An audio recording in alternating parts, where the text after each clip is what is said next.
Hey everyone, we had a bit of a long break. Welcome to another episode of On the Ball. As you know, BALL stands for Best Advice and Life Lessons. It's a podcast show that I started during the pandemic. I mean, just to get over the monotony of the whole pandemic. But the focus was to extract best advice and life lessons from world class performers and leaders from various fields by deconstructing and teasing out their stories, routines, success habits, techniques, hacks, secrets, and also the best advice or life lesson they have ever received so that you can use and apply to your own life and work. So today, I'm thrilled to have a longtime colleague, manager, and mentor at Microsoft, Bob Davis, on the show. So who's Bob? Bob was the corporate vice president of Microsoft 365 Growth and Experience org. I'll come to the part why I uttered his title in the past tense. But Bob has had a stellar career at Microsoft since the time he joined in 1993. And this has been his only job after he graduated from University of Washington with a bachelor's degree and London School of Economics with a master's degree. We'll talk to him about that. Bob is a founding member of what became Office 365 and has occupied leadership positions since its inception to becoming a fastest growing multi-billion dollar business. And it's perhaps the biggest enterprise SaaS business in the world with millions of customers and hundreds of millions of users, which is pretty awesome. He is the ultimate customer leader at Microsoft long before there were formal roles around customer success, customer engagements, and so on at the enterprise level. Bob was my manager. I've learned a ton from Bob, watching him up close and personal during years of building product, services, and world-class team over the years. So with that being said, hey Bob, welcome to the show. Let's play ball. Hey, sounds great, Srini. Thanks for hosting me on your podcast. That was quite an introduction. I did want to correct one thing. Hey, in addition to working at Microsoft, I did have a couple of other jobs. My wife is fond of saying Bob's only had 3 jobs in his career that he got paid for, and those were working at Taco Time, working at a ski shop, and then at Microsoft. So it wasn't just Microsoft. I had a few other careers too. No, I appreciate the little detail, Bob. I think it's great that you work for a ski shop. I know you're so passionate about ski, you and Lorena, so it's great that you work on that and also some food, taco. I had to get out of retail and actually on the slopes. I'm sure that came in good stead at Microsoft as well when you ran Office 365. So, Bob, I have a lot to talk to you about, and I bet we will run out of time. But we'll jump between topics and make it a little bit more linear, if you will. So let's jump in. The first thing that I'm very curious about is the origin story, if you will, of Office 365 or the predecessors, right? BPOS. For those of you, the listeners who don't know BPOS, it's Business Productivity Online Suite, a little mouthful and clunky name, yes. But it was a precursor to Office 365. And before that, MMS, Microsoft Managed Services. Life was simpler in many ways. We shipped a ton of on-premise software and updates every 2 to 3 years, right? And we didn't have to worry much about the customer's environment. They were responsible for a lot of it. And Bob, legend has it that you, along with a few others, were part of that founding team. And I know many of them. And I'm proud to be part of one of the services, which is the first version of Office Communications Online, which was a precursor to Skype for Business and Teams in the cloud, working with Gurdeep, Sean Pierce at the time. And you built the first BPOS cloud and then Office 365. Could you take me back a little bit in terms of how exactly that happened? Yeah, maybe you can reflect back. yeah, I'd be happy to. We, it really got its start.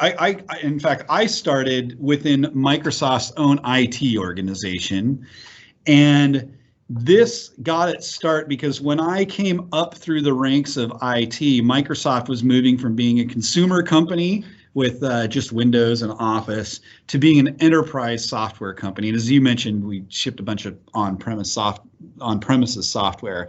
And IT was a fabulous place to work because we got to test all of that enterprise software and make sure it was enterprise grade. And so we, as part of that, we called ourselves Microsoft's first and best customer, meaning that we deployed first and we were the best customer and that we deployed everything and we gave the product engineering teams a ton of great feedback. And over the years I was in IT, obviously Microsoft grew a huge enterprise business, and our product teams actually started to listen to not just us in Microsoft IT, but also to our customers and evolve their product based upon customer feedback. And so our sort of influence within IT on the product group was we went from being kind of the only customer that they listened to being just one of many customers. And a couple things happened that really compelled myself, together with, as you mentioned, there were a few others, it wasn't just me, to go to Steve Ballmer, who was our CEO at the time, and Bill Gates, and propose that we run our software as a service. Two things happened. One was we would often go to our executive briefing center and talk to customers about how Microsoft runs Microsoft on Microsoft. And a couple of customers, one of them was Energizer, the battery company, said, "Hey, that's great. We make and sell batteries. We don't want to run email software or SharePoint software. Why don't you guys just do it for us? You seem to have this figured out. We don't need to patch all these servers and stuff." So that was one thing that we were hearing from customers. Second thing that was getting kind of frustrating when we were in IT is we would meet with the product group and say, "Hey, we have this idea of an awesome feature for the product." And most of the time the product group would agree with us and say, "Hey, that's a great feature." And at the very, very best case, they would build it into the next version of the product, which back in those days, we released every 3 years. Think of things like Exchange 2000, Exchange 2003, et cetera. And then even once we released those products, our customers wouldn't deploy them for a number of years after that. In fact, 3 years after we would release a product, only about 30% of our customers would upgrade. So imagine the frustration if you have all this influence on your product groups from being within IT at Microsoft. You come up with a great feature, it takes them 3 years to release it, and then customers don't even start to use it until 6 years after your idea. So that just didn't seem like the type of project we wanted to be involved with. And so for those two reasons of getting innovation to our customers faster, and then getting our customers out of sort of the mundane work of managing some of this infrastructure, that was really what we went to Bill and Steve and pitched many, many years ago. And to their credit, they absolutely agreed we should do this, but this was very different. They knew from the very beginning that it was very different than operating like an outsourcer where we would just run server-based products for our customers. They knew that this was about building a hyperscale service for our customers, and they said, "You guys, we absolutely believe in this. We want you to get started on it, but we don't want you to do it from IT or even from our consulting organization, but from within our product groups." And so that was really when we moved into a number of us, including a big chunk of our IT group, moved into our product groups to start building these services. That's fascinating, Bob. Did you know at the time when you said, looking back, it all seems very prescient, but I bet at the time, I don't think anyone knew that, running Energizer's IT, for example, or patching their servers would take you to building up software in the cloud, if you will, or the SaaS service. Did you or others know at the time how far we would come? And this is a massive multi-billion-dollar business. It is today. It's perhaps the largest. Yeah, absolutely not. I couldn't have foreseen the massive success. Like you said, with millions of customers, hundreds of millions of users, literally every single industry relies on this service. Certainly, that far surpassed my wildest expectations. But I did know a couple things very early on, that we could better serve our customers, so we could provide them much better service than they could on their own.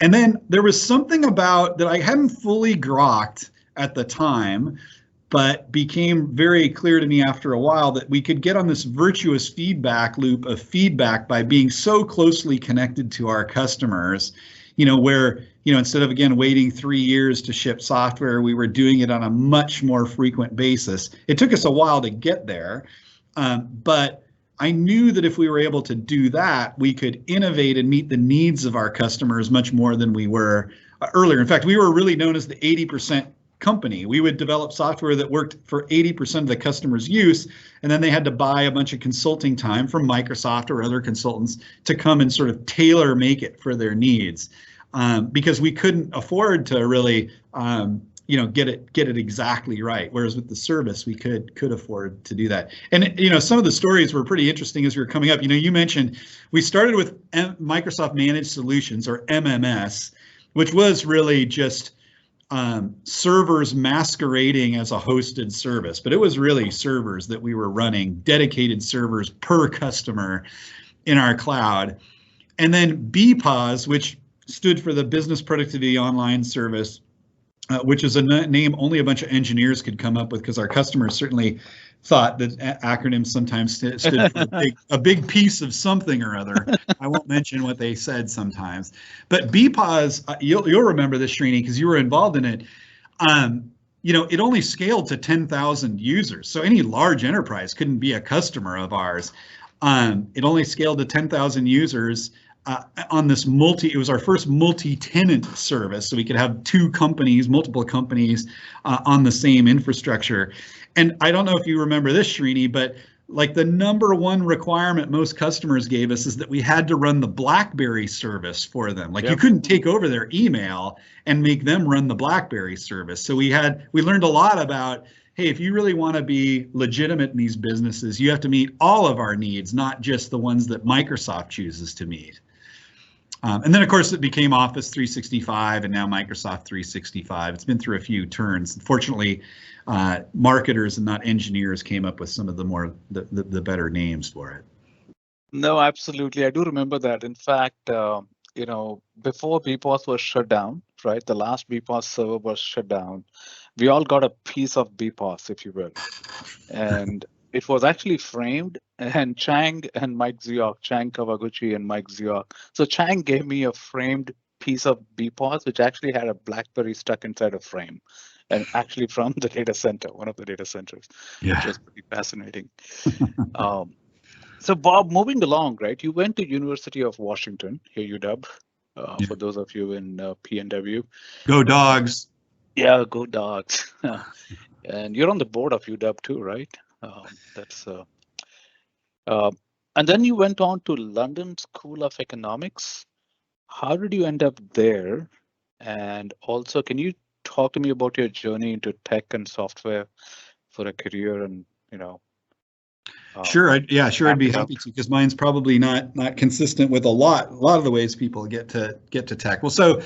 Look, I was pretty sheltered growing up. I grew up on the eastern side of our state here in Washington, and we're really fortunate to have a world-class university in the University of Washington here in the Pacific Northwest. So I feel really fortunate to have having gone there, and it really expanded my horizons. In fact, I joke that I only had a few paid careers. One of my unpaid careers was between the time I was at the UW.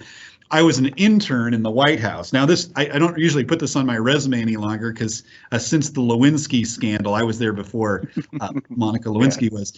People sometimes wonder what in the heck I was doing as an intern in the White House. But it was fascinating. And the only way that I got into the White House was a professor at the UW suggested it to me. And that expanded my horizons. I mean, you probably can't imagine, because it's like this at Microsoft, being in a place where, what happens that day gets announced to the entire world and has worldwide and global impact. And so when I was there, I went to the London School of Economics fully expecting that I was going to go into a career in the foreign service and have all kinds of global impact. And while I was at the LSE, I also got exposed to, I was the only American in my class. I got exposed to a lot of diverse thinking. Bob, can I interrupt you for a second? How, Go ahead. how did you decide to go to LSE? Oh, again, one of my professors, some of the work that I was doing, kind of, I would say research, but I was an undergraduate, was aligned with the European community. And so I wanted to continue that sort of research and work I was doing. And the London School of Economics was one of the best places to do that. And also had one of the professors there was one that I was kind of working closely with. But anyway, my career sort of took a turn because I was there, and I sort of realized through interviewing some people that the foreign service wasn't exactly the job and the excitement that I was looking for. I don't mean to. I think people who go into public service do an amazing amount of work, and particularly those who go into our foreign service do amazing work. I just found that it just wasn't going to kind of light my fire, and so what I needed to do was be involved in I always liked lifelong learning and being involved in change. And the one thing that kept coming up for me was technology. Technology keeps changing. And so, I got involved in some tech at LSE insofar as I was doing econometric modeling and running statistical analyses on my computer. But I was far from being a coder, but I at least got involved and saw the promise of technology while I was there. And so it was really through, my time at the White House. I wanted to work for a company that had global impact. When I started at Microsoft, it was about 5,000 employees, but I was sure that it would be that kind of company. It was going to have that kind of impact on the world. And I had an opportunity when I first started at Microsoft in IT to help open up a bunch of our international subsidiaries. And having gone to school in Europe, I really wanted to be involved in still traveling the world and helping to build our subsidiaries. Got it. And I remember you telling me some time back, right? When you started, you perhaps, I think you were traveling all around and you went to Australia. So that brings me back to the question of, what was your first role at Microsoft? Do you remember who your first manager was? Oh, absolutely. Yeah. What did you do? Yeah. So I kind of used my network to get in the door at Microsoft. Like I said, it was a small company. It's hard to imagine now, but it was a small company and not everybody wanted to work at Microsoft. And honestly, I think the IT group was looking for more youthful enthusiasm than any specific skills, because they knew, people had to be quick learners. And so what I did was, as we were opening up our subsidiaries, we had this dilemma where we were taking these support calls for our software, but initially it was free. But then we had to move to paid for support. And so we had to actually build, like back in those days, there wasn't this concept of CRM systems, and SAP didn't really exist. And we had, and our subsidiaries couldn't afford big AS400 systems. So we had to build our own, literally using Visual Basic and SQL Server, our own systems to take payment for support calls. And literally my job when we first started was writing the reports that we would use for those. And so I say all that because I got in the door just sort of through youthful enthusiasm. I learned a little bit about technology while I was doing it, but more importantly, getting out into our subsidiaries, you got a real view of how the company worked. Like, you knew how sales got done. You knew how we would build a sales force. You knew how, we weren't selling soap. For example, if you had a new version of the software coming out, you couldn't just discount the old stuff. You had to take it all back. I learned a lot about that from being out there. It was a great experience being thousands of miles from the headquarters and out where business really got done.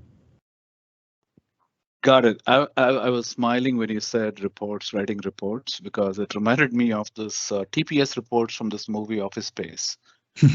So, you. That was my job. That was. Got it. So moving along, Bob, can you? So you started out there, and I'm sure you had a bunch of tough challenges at Microsoft, or even otherwise, right? What were some of your toughest challenges, and how did you overcome?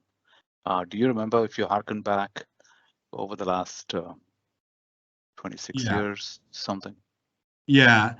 I'll say just at a high level, Srini, I feel like I've always been able to keep a lot of perspective. And so I always feel like any of the challenges I've faced have paled in comparison to the adversity that others. So I kind of always start from this position of, there might be a challenge that comes up and I'm able to sort of step back and say, okay, is this really, the end of the world type of crisis, or, is this something, I can just work through? And that sort of brings a sense of calm to me whenever there's challenges, is just to sort of start to put things in perspective, and it helps ground me. Although I will say the biggest challenges and the most important challenges I've ever faced have been away from work.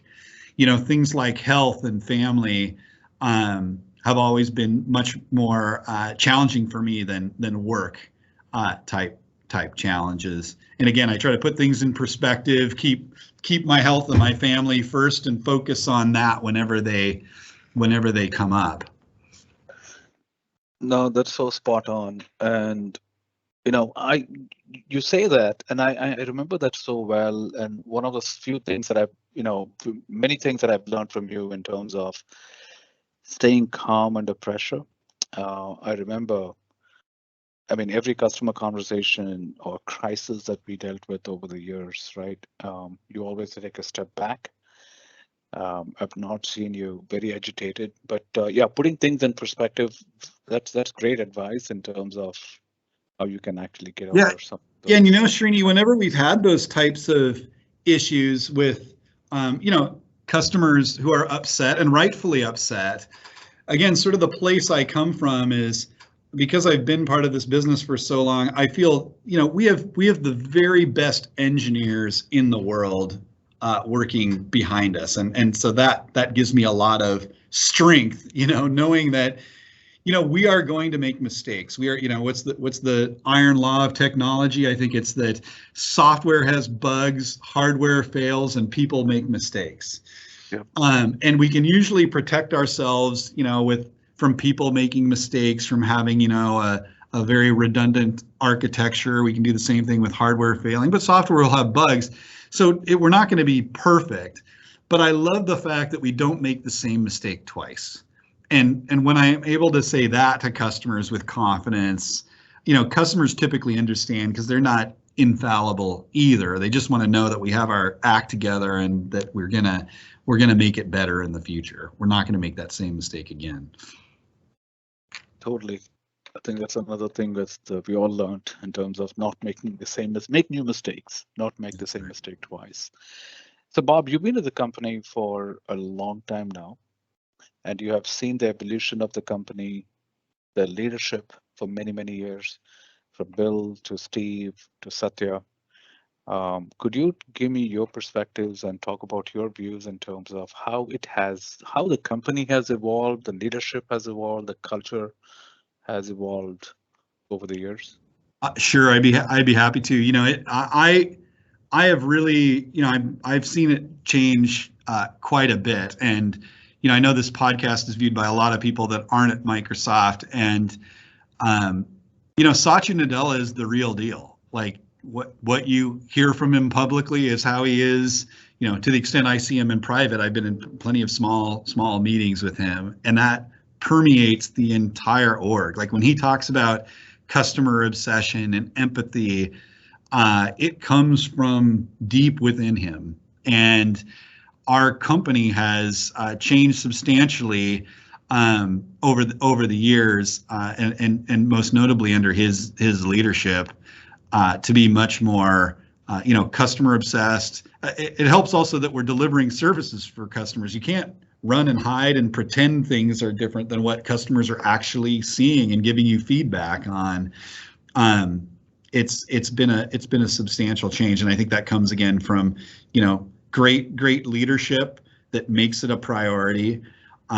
It also has been a fundamental part of our business model to be directly connected to our customers literally every second of every day, and they are relying on us for arguably some of the most mission critical aspects of their business. How they communicate, how they collaborate, not just with themselves but with others. God, what is fascinating to me is it's a large company. It's not a small company. And if you look at the history of so many large companies that have failed to adapt, failed to keep up with the times, either in terms of culture, leadership, all of that, it's fascinating how Microsoft has reinvented, changed, evolved over so many years, if you will, 40 plus years, I think. Yeah. And it still has a lot of energy and different kind of things. Like you said, what Satya brings to the table in terms of customer obsession, empathy, compassionate leadership, people, energy, driving results, and all of that. I've seen it evolve, but not as long as you have. Yeah, it Yeah. definitely is it's great to see that it's maybe not, definitely not so cutthroat as it was at one time, but it's even more successful when it was back in those days when it was more cutthroat and less customer focused than it is today. It's a much more enjoyable place to work, and people can have. I think back in those days, nobody ever imagined that they'd have long careers at Microsoft, and now when you work here a long time, you want to have it a place where you love to come to work every day, and it doesn't have to be a battle. You bet, absolutely. And we spend most of our waking hours at work, and it's just a fun place to be. The people that we work with and the culture it is. So, Bob, what moving along, talking about success by all stretch. You've had some great successes at Microsoft. I mean, the fact where you are in terms of your career. Um, I want the listeners, and I want to know, I'm more curious as well in terms of learning from your successful habits and rituals. What are some of your morning rituals or things that actually a typical day look like? What does your first 60 to 90 minutes look like? Do you have a boot up sequence? And what habits are important to you over the course of the day? Yeah, sure. I first of all, I love mornings. I'm a morning person, so it kind of helps. And I get up quite early. Um, and one of the things part of my role over the last, 15 years or so has been to deal with issues within the service. So I would get up and it's almost like checking the overseas cables. I'd get up in the morning and see what was hot, but I didn't immediately jump into it. I would sort of review what came in, and then I would always get up and work out. And I would say that's both physically and intellectually working out. Physical was really important. I mean, I think anyone who gets up and goes for a run or even a walk for that matter, but does something, it just clears their mind, and the solutions come much more into focus than if you're just reacting to them in real time. And so I think that knowing what the hot issues were, but not diving into them immediately, and instead making sure that I was focused on myself, both physically, health, like getting some exercise, and then intellectually, like I often would. This wasn't necessarily my boot up sequence, but I always made time for reading things that weren't necessarily relevant to my role, like reading fiction or reading history or things like that. Got it. And like the one thing I'm curious about is most of us reach for the phone when you first wake up. And, you know, do you do that? Or do you more of a, you know when to be unplugged? No, I know I've always been pretty good at knowing when to be unplugged. Honestly, I've tried to use the phone to help me with that, setting sleep settings that go well past the time that I get up in the morning. So I don't feel like, oh, all of a sudden I'm getting this deluge of things. But I've also turned off a lot of notifications. Like I don't get a lot of notifications on my phone at all, just because, even during the day, because it's like I'll look at my email when I'm ready to look at it, not when my email tells me there's a new Mm. message. But I've always seen you like stay on top of things. You're always like a zero inbox kind of a guy. I see your response super fast. Well, you must be on the really important things with me, Srini. I'm definitely not. I was never a zero inbox person, like getting down to the, where your inbox has nothing in it by the end of the day, Day. because it was kind Yeah. of it was mission impossible for me, since stuff would come in at all hours of all the days. But I did, I did get some great advice one time, which was keep first things first. And I've always been pretty good at knowing what the top priorities were for the day and working through them, as opposed to getting pulled off to the side to work something that wasn't as hot as something else. That's a good reminder in terms of triaging, prioritizing versus just reacting to issues. That's great. So, Bob, what would you say is this is a two-part question. What would you say is your superpower? And what is a bad habit that you're trying to get rid of or you're working on right now? Well, I think my superpower is that bringing calm and progress to high pressure situations. This has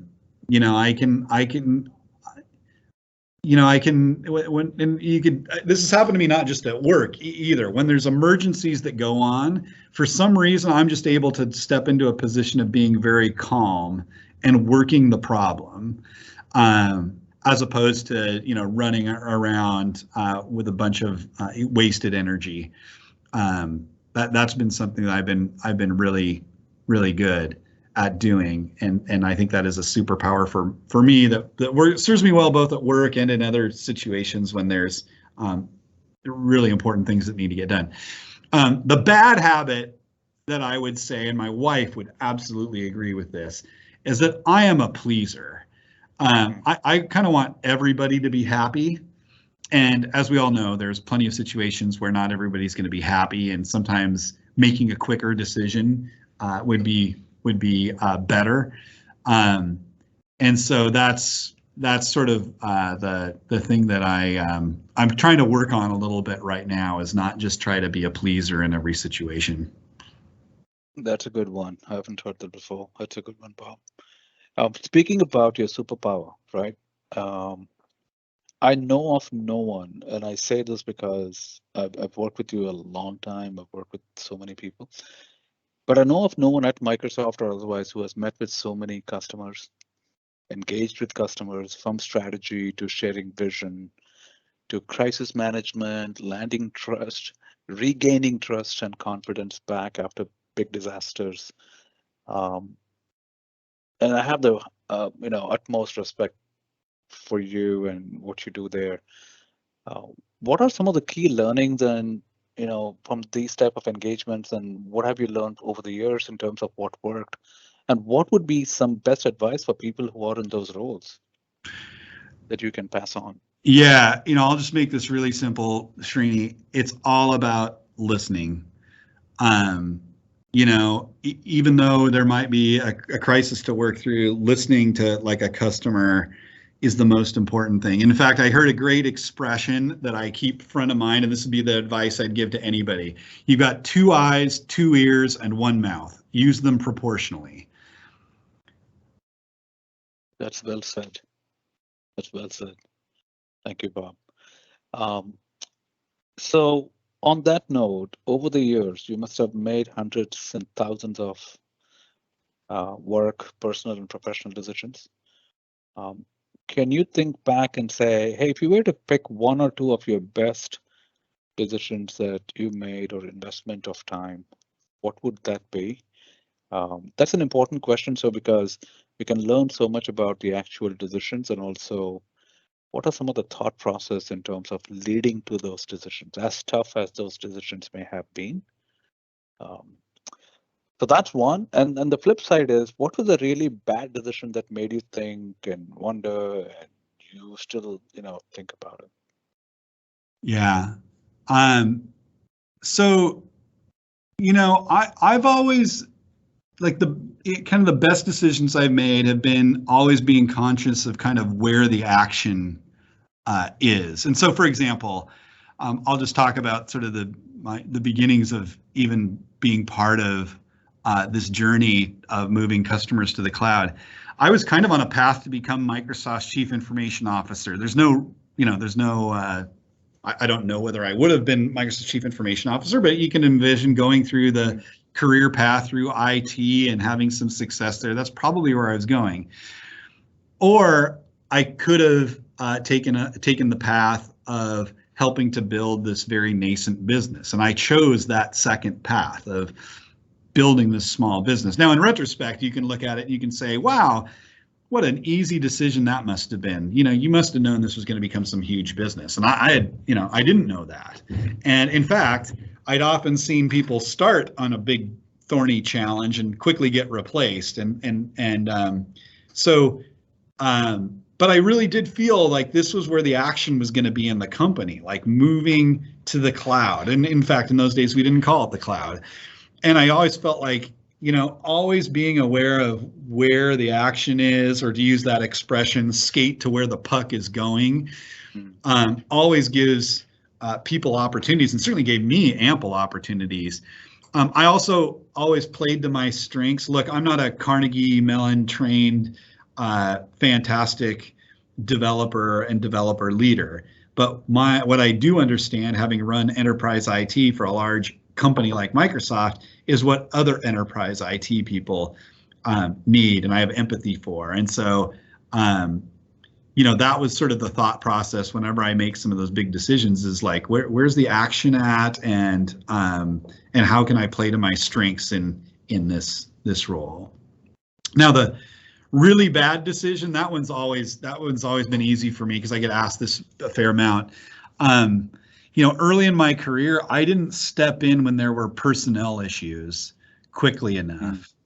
And I have seen where, a person who was a bad fit with the team or was causing disruption in the team, and how I enabled that from letting that fester, it impacted the org. It impacted really great people by not acting on that quickly enough. And so I've gotten much better over the years at not letting things like that fester and addressing them and engaging early on them. And sometimes if you engage early, you can change things around.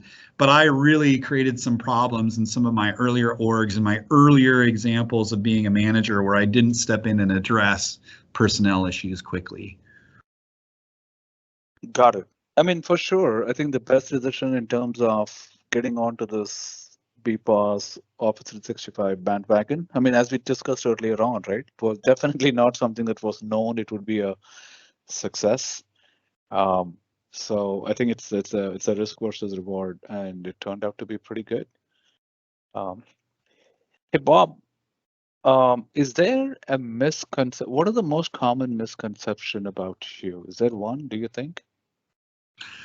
Yeah, I think people view me as an extrovert, like that I'm always out there. I'm a pretty high energy person, but I'm not an extrovert at all. Look, I take my job really seriously as a leader, and I definitely believe that energy and enthusiasm, is a force multiplier. This was especially important, like during the pandemic and working with remote teams and bringing energy. People in my organization during the pandemic sometimes, only get a very small amount of time with me, and I wanted to lift people up, and that was something that I had to really apply myself to, both with the pandemic and earlier on in my career. And I know that I'm not an extrovert because at the end of the day, when I've had to really put a lot of energy into, meetings or customer events or things like that, I am physically exhausted. Like, it drains me. But I think people would say, "Hey, Bob, you're the person that's always dealing with customers. You're always out there at EBCs. You're at big public events speaking on behalf of Microsoft. You're the consummate extrovert." And I'm definitely not. I'm much more of an introvert, and nobody really knows all of the planning that I put into those types of things so that I'm prepared before they happen. Yeah, I've known you for a while. I would not have known. In fact, I don't know that you were an introvert, given how you show up. Both internally within Microsoft and externally as well. And on the last note that you said about preparation, that's one thing I've learned a lot from you in terms of how you go prepared into any of those meetings. I mean, the amount of research and preparation that you do, that's pretty amazing, down to the detail. I mean, you're a detail-oriented person. Yeah, I feel You like once I have go, that preparation, then I can go in, with again bringing a bunch of energy, and I don't get, kind of taken off. But it is one of those things, I guess, kind of in addition to being a pleaser, I wish I could go in a little bit more off the cuff. I wish I had that superpower. right on. Um, yeah, talking about things that I have learned from you, right? Are there any role models or mentors you had? So 2 or 3 people that you have been most influential, who have been most influential to you? And do you have any names or people, whether it is formal or informal mentorship, doesn't matter, but role models. Um, and what can you offer in terms of what you learned from them? What were some of your biggest learnings? Any 1 or 2 nuggets? Yeah. Yeah, I'd be happy to share some names with you. Hopefully, they'll be familiar to some of your listeners. But Ron Markozich, who works here at Microsoft, he was one of my early managers. All of the people I'm going to talk about here are very high integrity, but he's super high integrity person, and he was the one that taught me about keeping first things first. That was a great lesson I learned from him.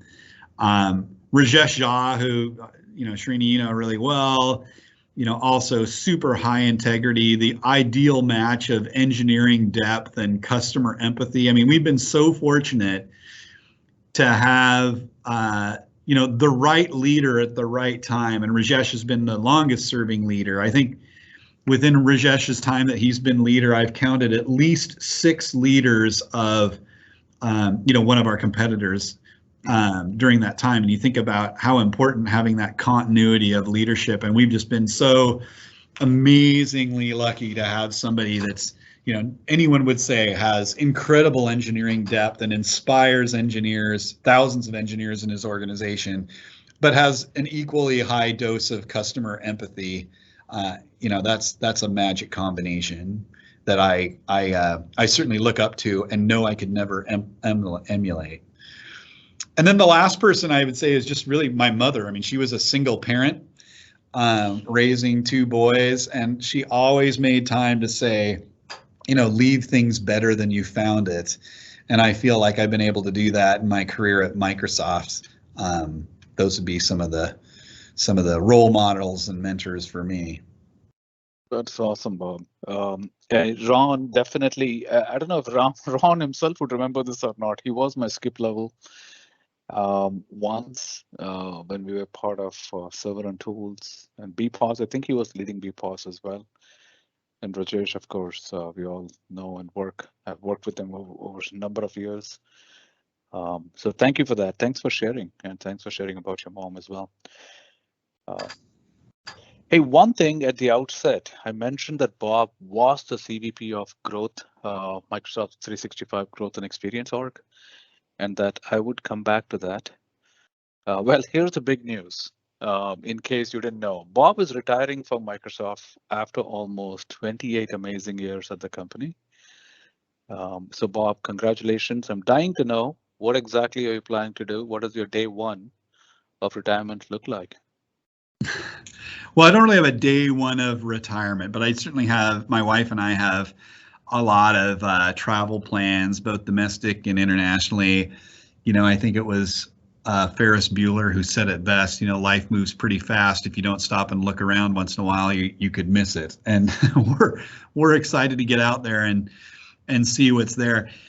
I was actually considering retirement prior to the pandemic, and I'm really glad I stayed. I think I grew more in the last 18 months than I did, probably in the 5 years prior, both as a manager and a leader. And it's been an exciting time.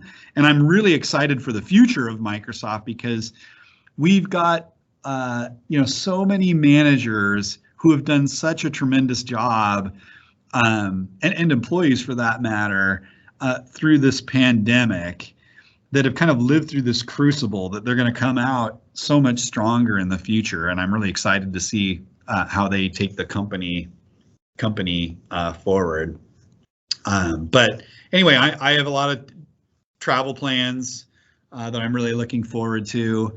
And, we love getting out in nature and just hiking and skiing and doing all that stuff. We're excited to do that. I'm so jealous and but excited for you. Talking about leave, I mean the advice that you said, right? Hey, your mom said, leave the place better than you found it.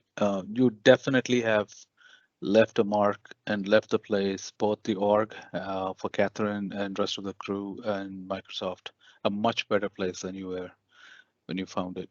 So congrats again on the big move, Bob. One question that I had on that, I thought this is close to you in terms of you always say that you work to live and not live to work. What are your thoughts around that? You come across as a pretty, hard workaholic to me. I mean, the way we've worked before, at least you're like always on. But how do you balance that work to live, live to work? Yeah, first of all, I get out and do a lot. Like, during the pandemic, for example, we have a place up in the mountains, and I skied every single day. So yes, I couldn't go to the gym, but boy, I could get out and cross country ski every day, and on the weekends get out backcountry skiing and things like that.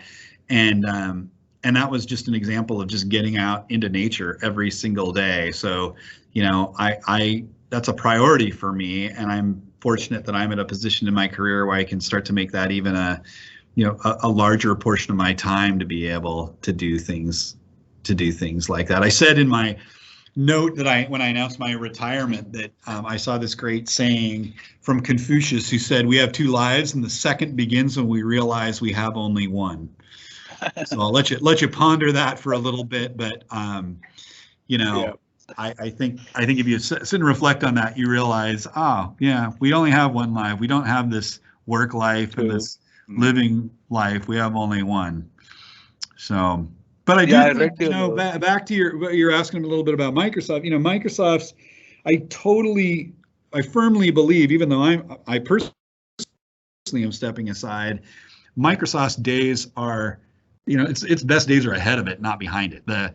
It's in a better position than it's ever been. I mentioned just the leadership that we have at this company, but all the way through the managers who come through this really difficult time, learning so much under the crucible of the pandemic.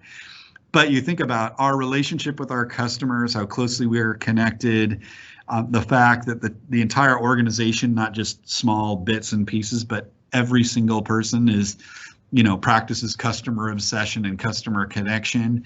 Our customers are in need of not just moving things to the cloud, but actually transforming now. And Microsoft's ability to help them transform has never been greater. And then just the way that the company thinks about its people around model, coaching, caring, has never put it in a better place than it is right now. So I'm really excited for what the future holds, not only for Microsoft, but probably more importantly for Microsoft's customers. No, thank you, Bob. Thanks for that. Thanks for that, and best wishes to you and to your wife. One final question before we wrap up. Yeah. If you were to reflect back, I mean, we all think about things that really stick in our heads as the most important advice that we got. What is the best advice that you ever got and the biggest lesson that you've learned throughout these? But it doesn't matter work or life. I mean, throughout your Yeah, life. I do think that sort of keeping first things first was the best advice I ever got. And the biggest lesson I learned has just been, respect and integrity are earned, not given. And so, I always go back to like a quote, like the show the world with presence, actions, and the way you lead your life, who you are. I think that's sort of both the best advice I ever got, and the lesson I've learned over time was just through deeds and actions the way you lead your life and the type of person you are. Thank you, Bob. Thanks for being on the show. And I'm so glad that I caught you before you left. I'm not sure, but I would absolutely love to stay in touch with you and learn more about your adventures as you travel. Then maybe you can drop a line here and there. Any final thoughts before we drop off for Well, the only audience? only my only thought is since we're having this podcast and it's you and me at the moment, who knows who else will listen to it? But Srini, you can count on staying connected. You'll have all my details. I feel very fortunate to have built not just a career but friendships here, and friendships that I know will last a lifetime. And I count you as one of those friends. So thank you. Yeah, thanks, Bob. It's an honor to have known you, to work for you as a manager, also to have you as a mentor all these years. I really appreciate everything that you have done. Thank you. Thank you so much.